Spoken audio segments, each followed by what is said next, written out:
Okay. Sorry about the kind of late notice on Monday. I hope not too many of you showed up and then just had to see the note. I do send emails to your, whatever you provide for your email address when I cancel class, usually. So now we're even more behind than we were, but I'll finish the section on muscle that I think is pretty important. So we'll pick it up again with this isotonic, concentric, eccentric, etc. contraction to get back to that. And there's a little bit more whole muscle type stuff left. And then we will skip some stuff on the smooth muscle and start with nerve cell function as soon as we can. So let me get started.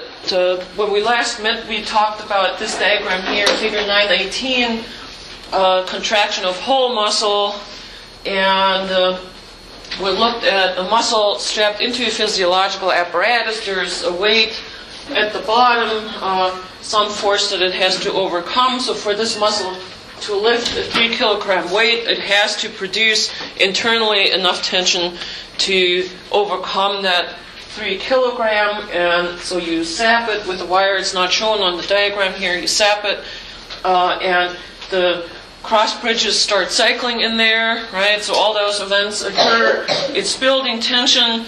If it's building more tension than the 3 kilogram, it will actually then start shortening and will lift the weight. The muscle shortens. So here on top is the tension curve. So you're stimulating it. Tension is building, building, building, building, building until you have the 3 kilograms of tension, and then it's able to maintain that until the muscle relaxes again and the tension goes down. Now, for the length of the muscle, you stimulate it at first, 100% length. Nothing externally is apparent in the muscle. Internally, the cross bridges are cycling, building that tension, taking any sort of slack out of the connective tissue. Once it reaches the 3 kilogram, that's when it starts shortening. So now it goes from 100% length, I guess, to, 75% length. So it's shortened about 25%. And then it lengthens again as it sets down the weight as the muscle is relaxing again. So isotonic, same tension because it's able to have sort of this level tension. And then we distinguished concentric, which is the example in the book, versus eccentric. In a concentric isotonic contraction, the muscle shortens, okay, as it's contracting. In an eccentric isotonic contraction, the muscle also changes length, but in this case, the muscle actually lengthens as it is contracting.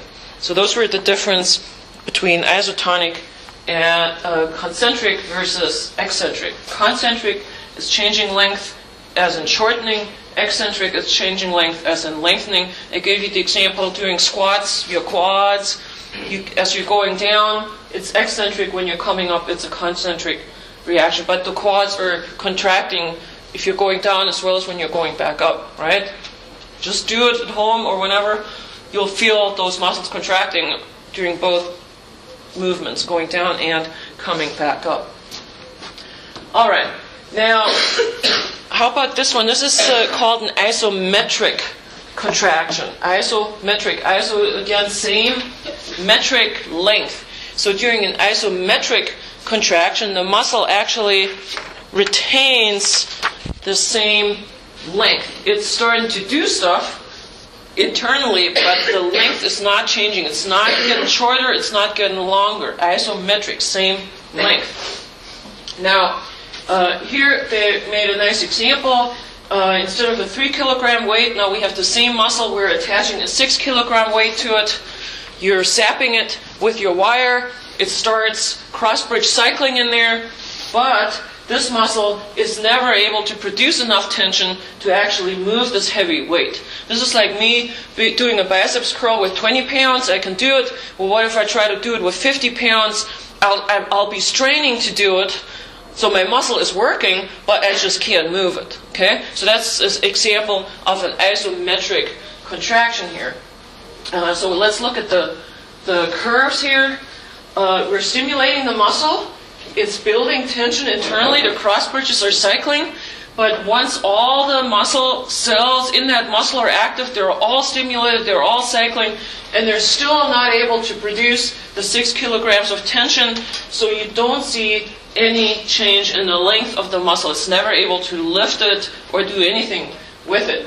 So peak tension is reached, but it's not overcoming the resistance, so it's not shortening. It's not able to lift that weight. So isometric, it stays at the same length, and there's no movement at all. So note the difference between those types of contractions.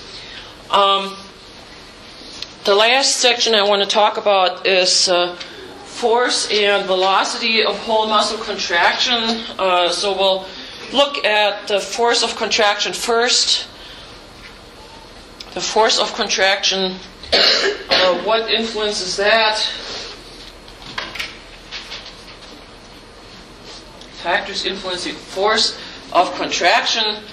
The first one is looking at the number of fibers stimulated. So when you have a whole muscle, you could stimulate a few cells to produce relatively little force. You can produce stimulation of all the cells, so you produce more force. So the more fibers you stimulate, the more force you produce. This is what we call recruitment or multiple motor unit summation.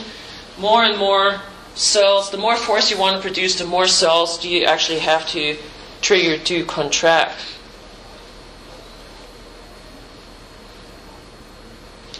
Okay, so recruitment, multiple motor unit summation. And this usually comes from the stimulus from the brain in the real world. So the brain will trigger a stronger stimulus in lab. You can duplicate it by increasing the voltage on the wire you're sapping this thing with. So either way, it's a stronger stimulation, leads to more motor units to become active.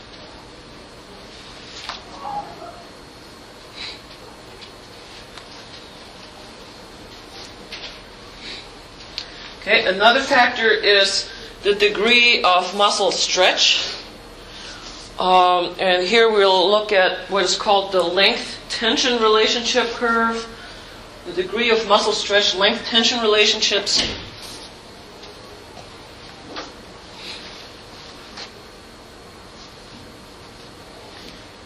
How much a muscle is stretched before you ask it to lift a weight actually influences how much force it's able to produce. Ready for the diagram? So here is 922.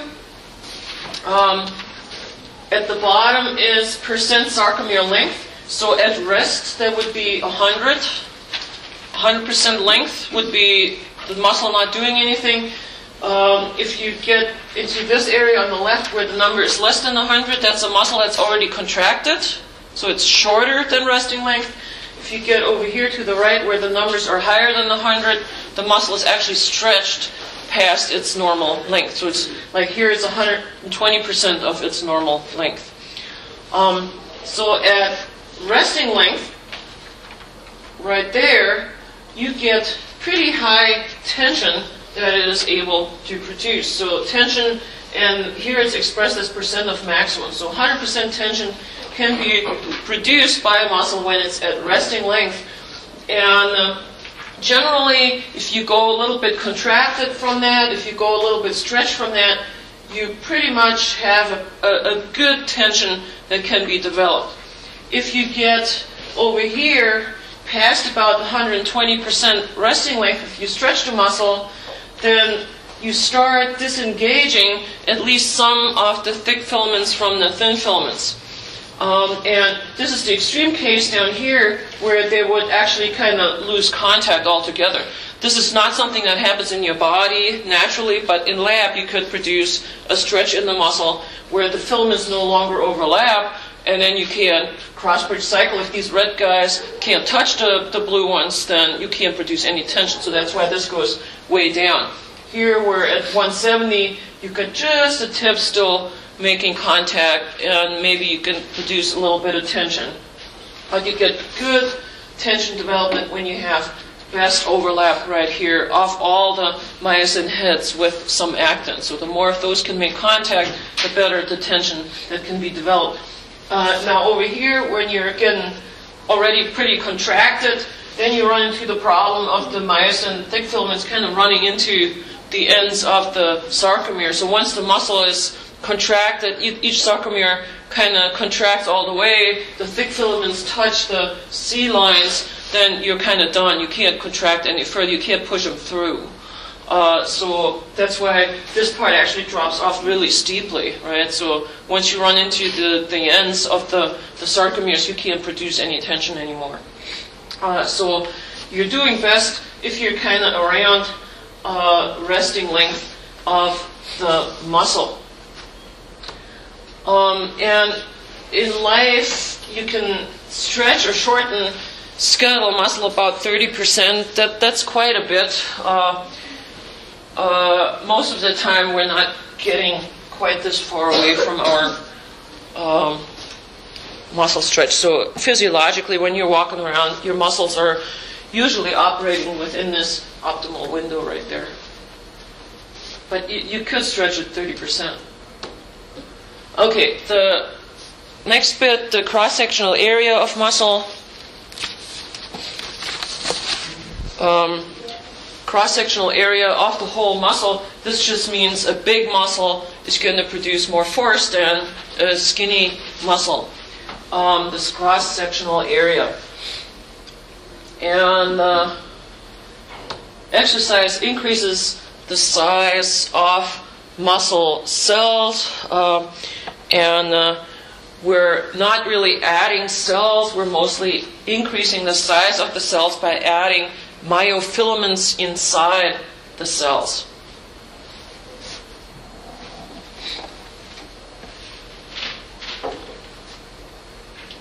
So exercise increases the size of muscle cells. If you do weight exercise, your muscles grow bigger and you can lift more.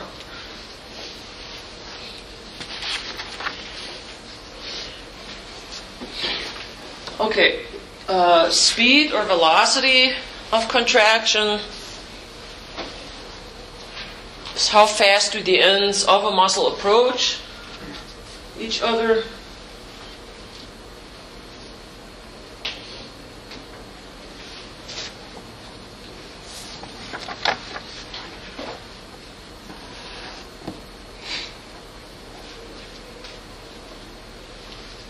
Factors influencing the velocity of contraction, how fast does it contract.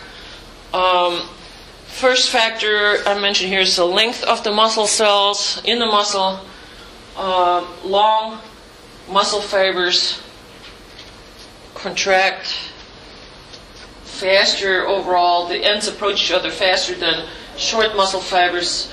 So here we're talking about the number of sarcomeres in series. That means in a row. Number of sarcomeres in series.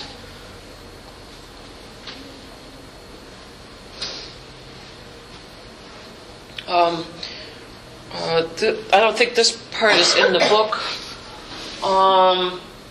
So you may want to copy this diagram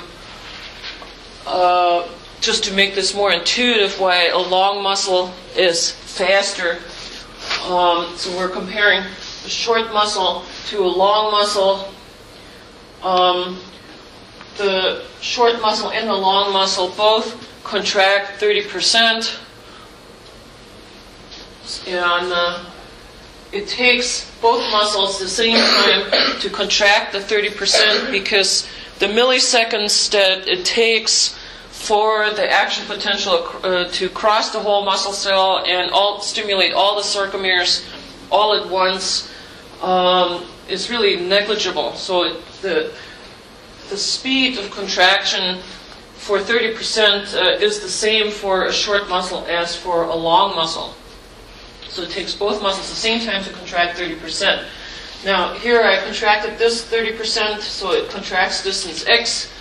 The long muscle that contracts 30% contracts distance y. Y is longer than x, so distance x is smaller than distance y, so long muscle contracts further in the same amount of time, which means it is faster. Faster muscle contraction.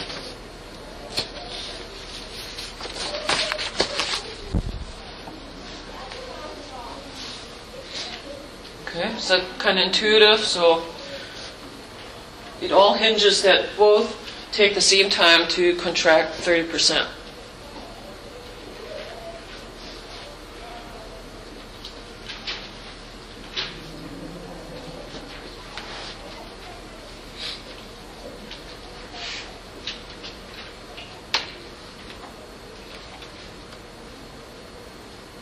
Okay, can I move on from this? Not quite.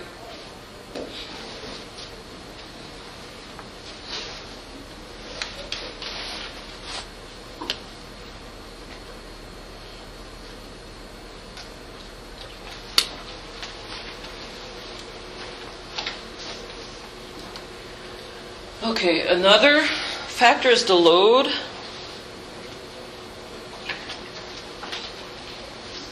So how much the muscle is actually supposed to move, the load on it. And kind of the larger the load, like in our example with the 3 kilogram versus 6 kilogram weight, the longer the muscle will take to generate enough tension to overcome the load. So it kind of slows down as the load goes up. Here are several pictures. This is the one that goes with that in the book. So here are the same muscle contraction curves with the light, intermediate, and heavy load. And you see how it takes longer with the heavy load to start moving it. And so it slows it down. The greater the load, the less the muscle shortens, and the shorter the duration of contraction. The greater the load, the slower the contraction. So it just has to work much harder to actually produce the load. This is from the isotonic contraction.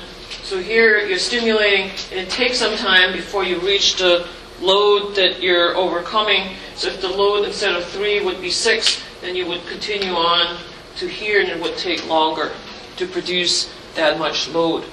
So it's just slower, and it's kind of intuitive if you ever exercise, right? I mean, if you're moving something heavy, it takes longer. It's slower. And then the last aspect of this is muscle fiber type.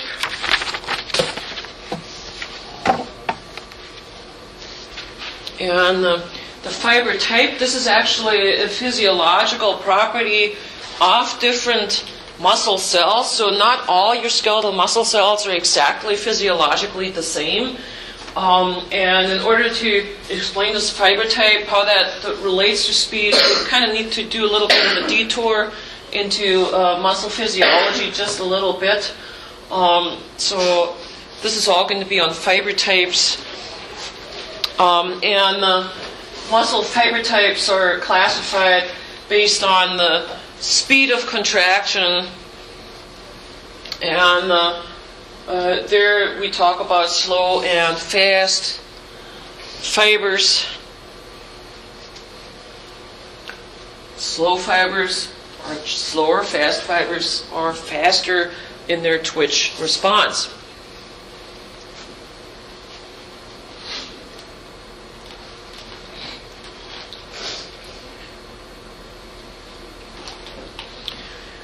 Now, we also have the metabolism part, and there we have these two types, oxidative versus glycolytic fibers.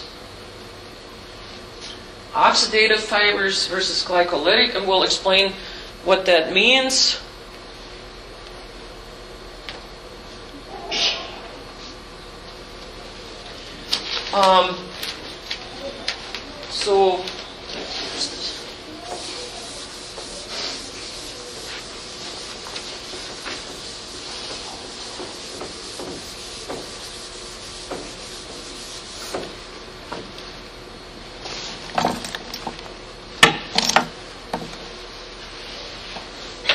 So for the speed part, this is really how fast can myosin use the ATP. So this is the ATP conversion to ADP plus P, that part that we need for the cross-bridge cycling. And so you could call this the ATPase.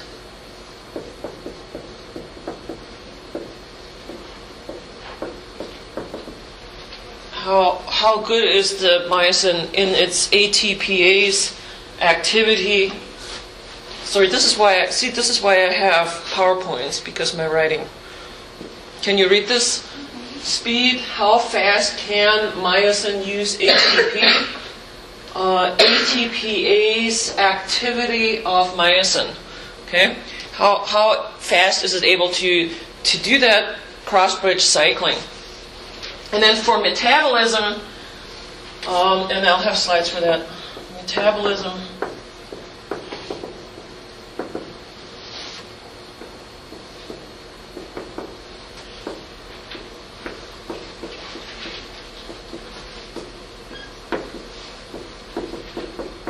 That all is involved in how the ATP is actually made.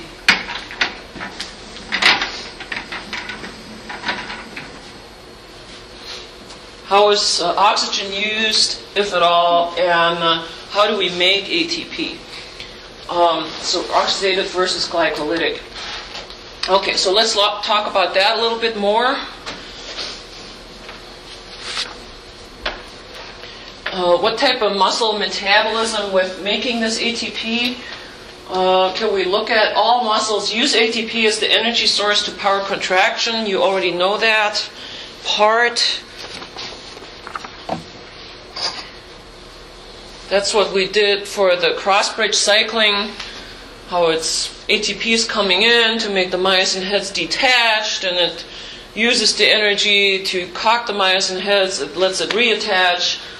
All of that cross-bridge cycling as it's pulling in the actin filaments depends on ATP.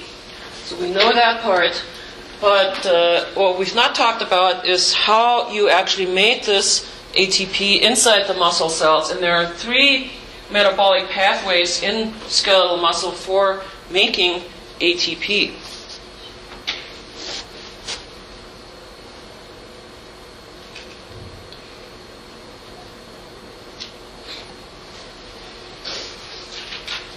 Okay, in muscles. One is using creatine phosphate to phosphorylate ADP. Phosphorylation means sticking on a phosphate.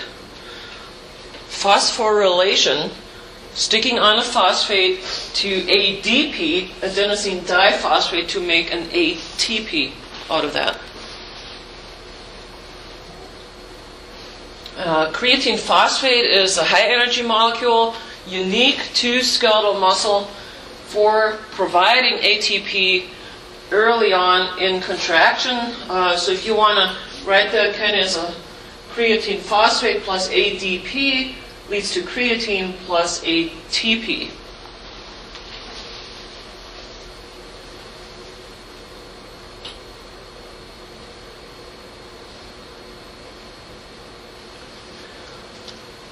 Okay, creatine phosphate plus ADP. It donates its phosphate to the ADP to make an ATP with 3. And then you have creatine left over that can be recharged by a different metabolic pathway. This metabolic pathway is why they sell creatine in big tubs at health food stores. I don't think I always put it in quotes because pills are not food in my mind. So I always find that very odd that health food stores, you walk in, it's just shelves of vitamin bottles and stuff like that. That's not food.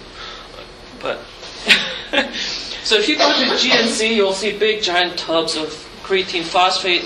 I don't know if that helps because you take it orally, it gets digested. And I just wonder if any of that ever makes it into your muscles, or if it's just a placebo effect or whatnot. I've tried to research this a little bit, and you just get, when you're looking for this stuff online, you get overwhelmed with all the information trying to sell you this stuff, which of course they're going to say it works. So I don't know if taking creatine orally is going to help this process.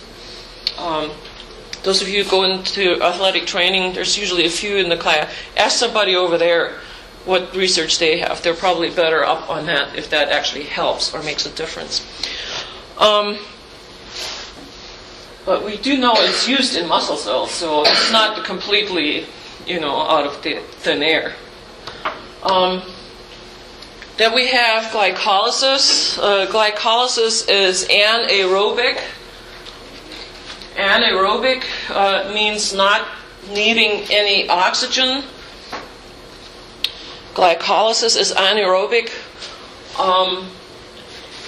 Now, you don't need oxygen for this, and what you do is you're taking the food that cells use to make ATP, glucose. I'm putting several arrows there because this is actually lots of reactions facilitated by enzymes, and glucose is being broken down in the cytoplasm of the cell, and you produce 2 ATPs for each glucose molecules, and then you have 2 what are called pyruvic acids left over, and in the absence of oxygen, that pyruvic acid is turned into lactic acid, and that accumulates in your muscles and causes soreness, although now some people are arguing that that's not what's going on, but that's still sort of the received wisdom as of yet, that lactic acid is what gives you the muscle soreness in some part. So in the absence of oxygen, one glucose molecule only makes 2 ATPs plus this waste in that case. Okay. Now in what is called respiration, which is an aerobic process,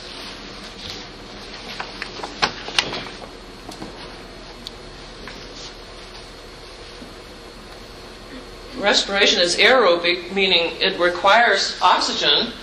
Now, instead of, this is the same, glucose makes 2 ATP plus 2 pyruvic acid by glycolysis. Now, if you have oxygen, the pyruvic acid is not wasted.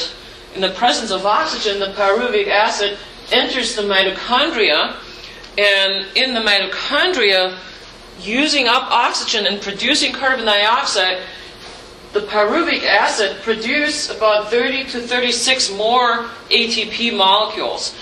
So this is the way to really produce lots of energy for your muscle contraction.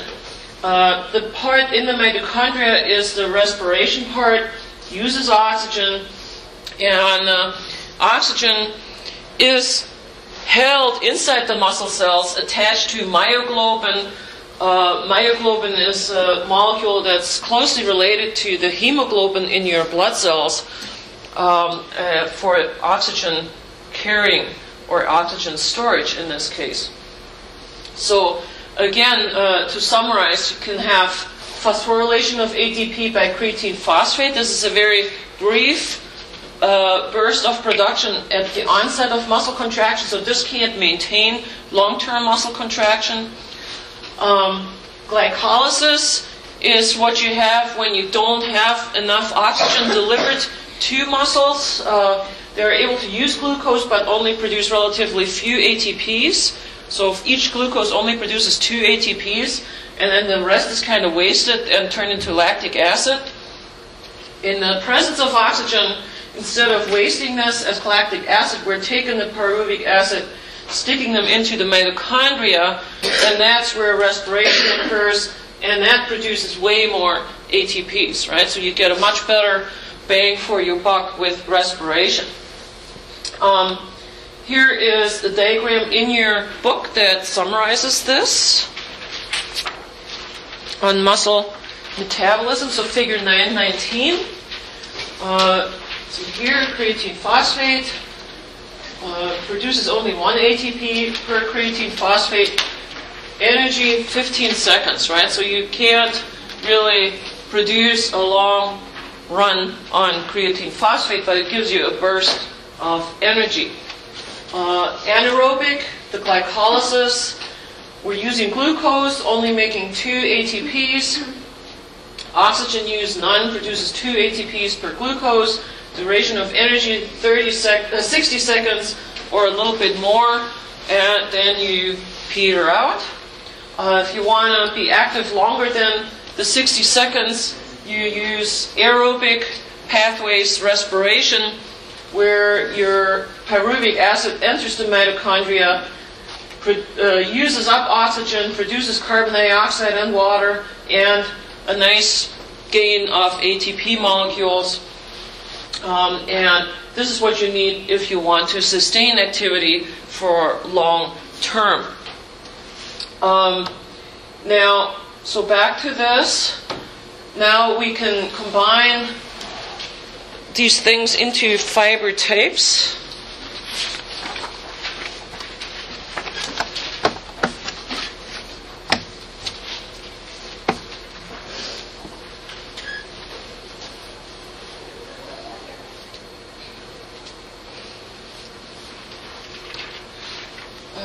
One is called the slow oxidative.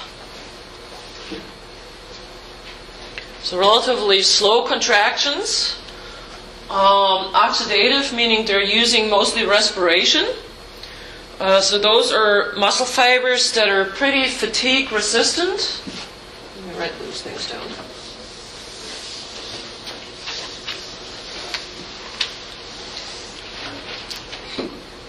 So slow oxidative or fatigue resistant.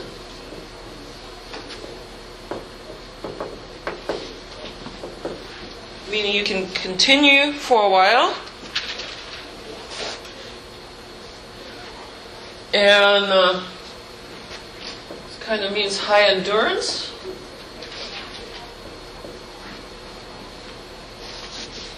And because they use respiration, they usually have high myoglobin content.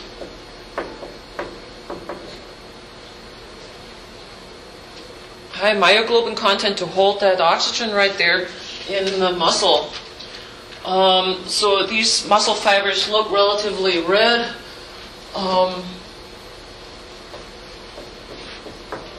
And in human anatomy, we don't really talk about red muscle that much, but in animals, you call that the red muscle that has those fibers. Then we have fast oxidative fibers.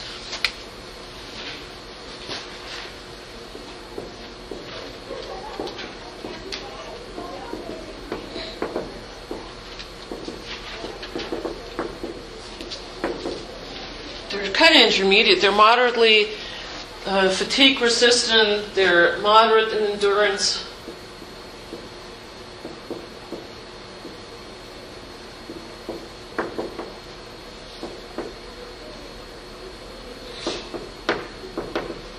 And they do have myoglobin.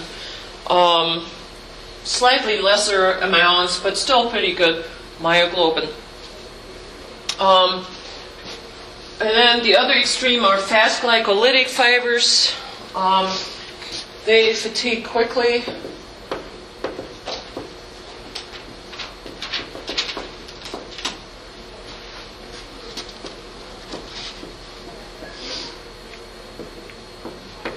They have lower endurance, but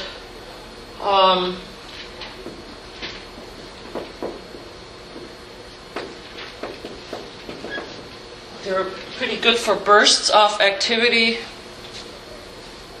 and they have relatively low myoglobin.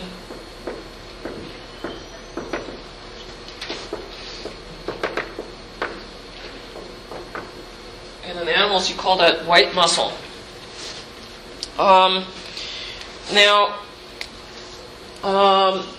Let me talk about the animal example first. So the slow, let's use these extremes: the fatigue-resistant, high endurance, high molecule, myoglobin, red muscle versus the tires quickly, no endurance, but good burst of activity, low myoglobin white muscle. In some animals, these muscle cell types or fiber types are really compartmentalized in particular muscles.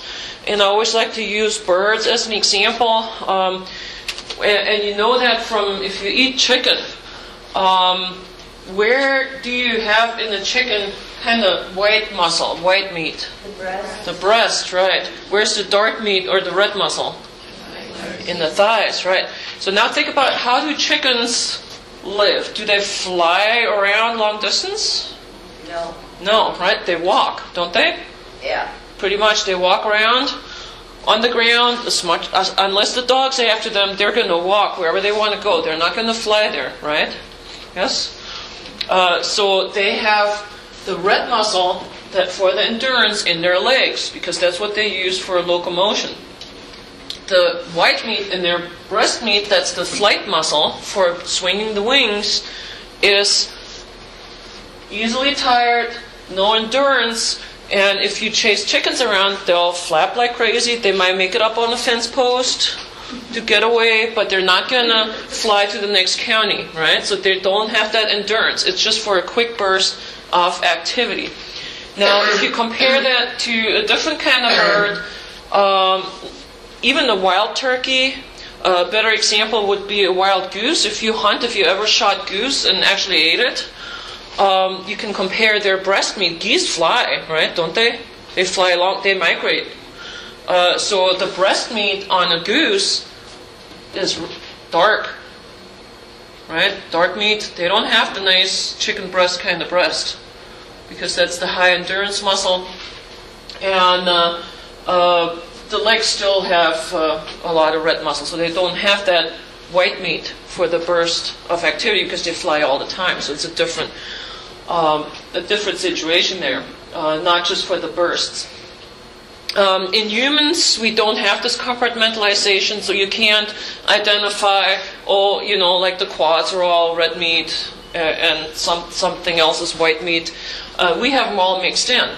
But you can take physiological samples of people with the probe. You can stick a needle in their thigh and take a plug and look at it on the slide, and you can identify different fiber types. And if you do that with athletes that are pretty in the elite ranks, you can actually see significant differences in their overall composition of their muscle. And a good example would be looking at an Olympic level sprinter versus an Olympic level marathoner. The marathoner needs the high endurance, right? You're running 2.5 hours, something like that. So what type of muscle fiber would you expect in marathoners? Would you expect more of the red ones or more of the white ones? Red, right?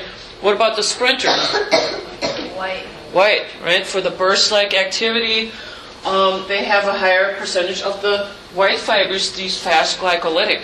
So there is a difference at the elite levels in just genetically based muscle makeup. And somebody who's genetically, with just luck of the draw, their muscle fiber composition for their muscles more in the red muscle realm, well, that person is going to be a better marathoner, and you probably can't train him to become a sprinter just as elite. And the elite sprinter who can do the 100 meters in less than 10 seconds, you probably can't train him to be a marathoner at the elite level also.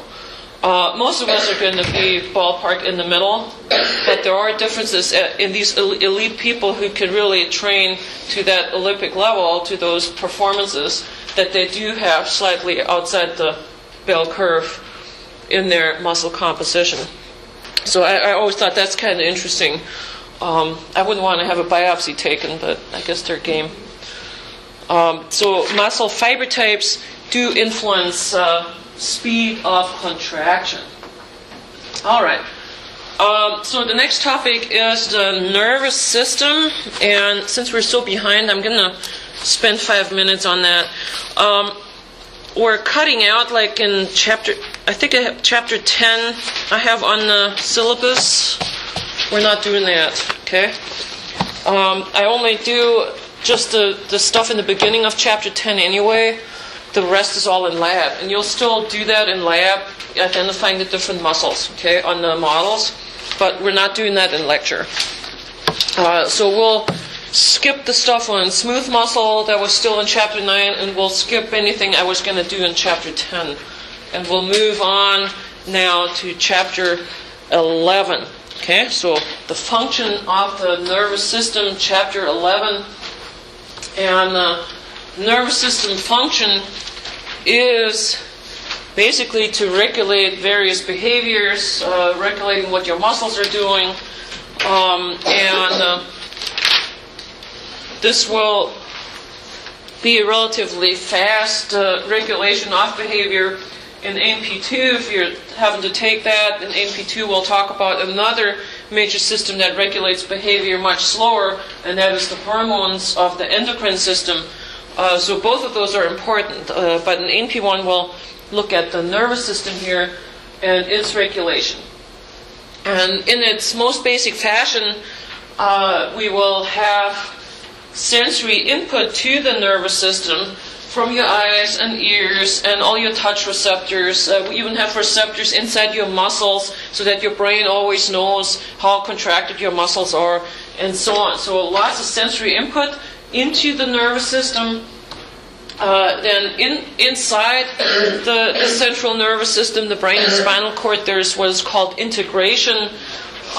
You could right now just think of that as sort of making sense of it or using that sensory information.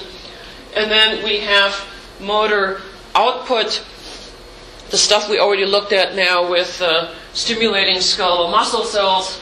So here in the example in figure 11.1, you're seeing a glass of water. That receptor in the back of your eye on your retina is a nerve cell that sends input to the brain.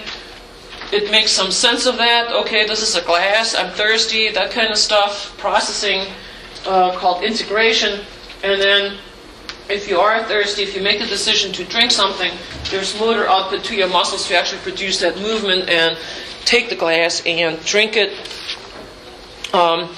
There's lots of examples of this. So this is sort of its basic pattern: sensory input, making sense of it, motor output. The organization of the nervous system is really hierarchical, and we'll start with the central nervous system, or CNS. The central nervous system.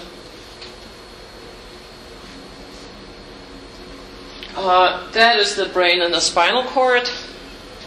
The brain and the spinal cord. And then we have the peripheral nervous system associated with that. The peripheral nervous system, PNS, and those are the nerves. And we distinguish cranial nerves. Those are the ones that attach to the brain, and spinal nerves, the ones that attach to the spinal cord or come off of the spinal cord versus brain. Okay, cranial and spinal nerves, and then they head out to more distant locations. Now, those are further subdivided into sensory nerves. The sensory division is also called the afferent division with an A. Afferent means toward something. In this case, toward the central nervous system.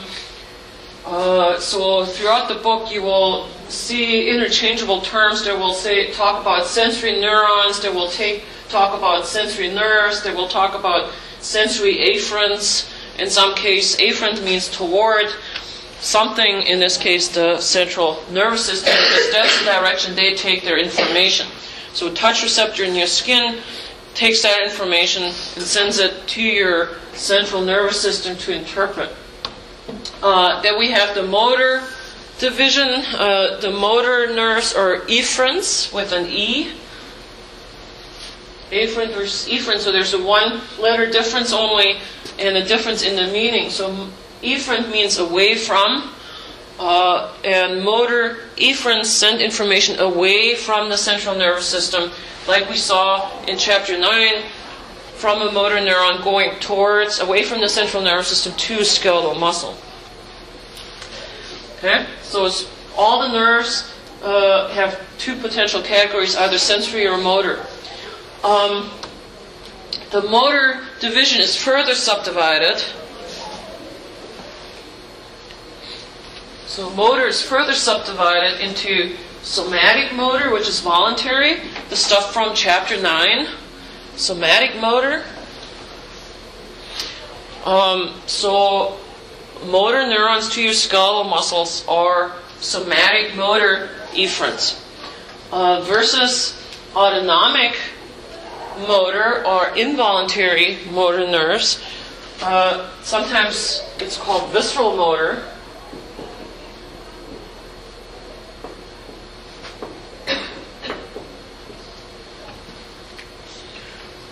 So autonomic motor or visceral motor, those are involuntary motor neurons.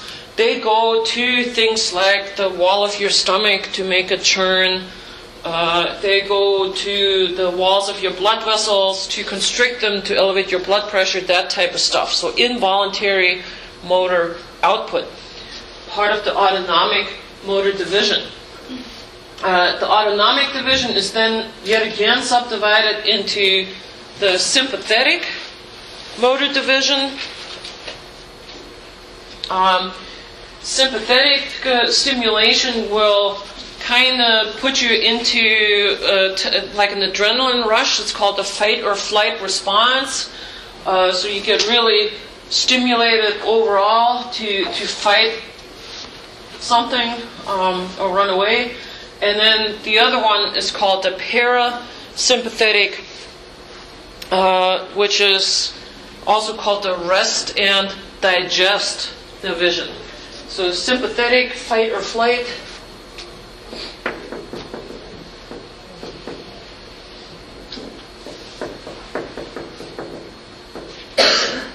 And the parasympathetic, rest and digest. So this gives you the basic makeup of the nervous system, how it's organized. And we'll file this information away, and the next time we will start off with it. So this is the figure that goes with that in your book, figure 11.2. And we'll look at nerve cell function first. And hopefully that will be pretty familiar from the muscle stimulation.